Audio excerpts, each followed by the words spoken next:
Now, I have a question here from a bright young mind. I've got an amazing question. Well, that's a pretty profound question. The question I've chosen to answer is... Interesting question. That's a super question, I think. It's a very good question. Fantastic question. Very good question.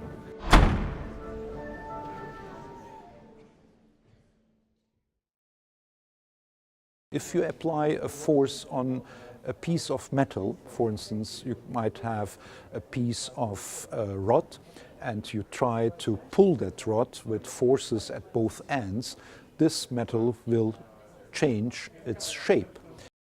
When we heat the metal in a plastic deformation, the ductility of the metal will be increased, and the resistance of the deformation of the metal will be decreased rapidly. In a transport system, we want to put all the energy into moving the mass of the transport and its contents, its passengers, its load, on to where we want to go. And we don't want to waste energy doing anything else. The way the blacksmiths used to do this is to make the knife out of iron, and then when they'd finished it, they'd pack it, surround it with charcoal, which has a lot of carbon in it, and bake it in an oven. And very slowly the carbon would move from the outside into the outer layer of the blade, while leaving a nice soft middle.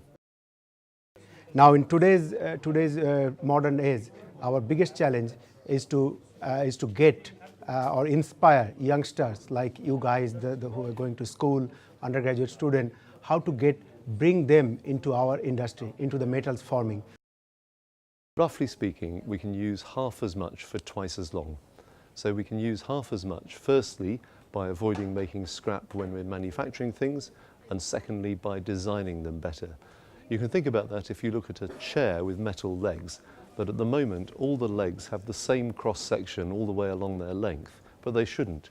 They should be more slender at the bottom and thicker at the top. So if we optimize things, we could use half as much metal. My advice is probably ignore your parents, probably ignore your teachers, probably ignore your peers, and do what you really want to do. And always remember that Marie Curie won 2 Nobel Prizes, and Angela Merkel, the Chancellor of Germany, was a scientist. What's the strangest, weirdest thing you've had to do as part of your job?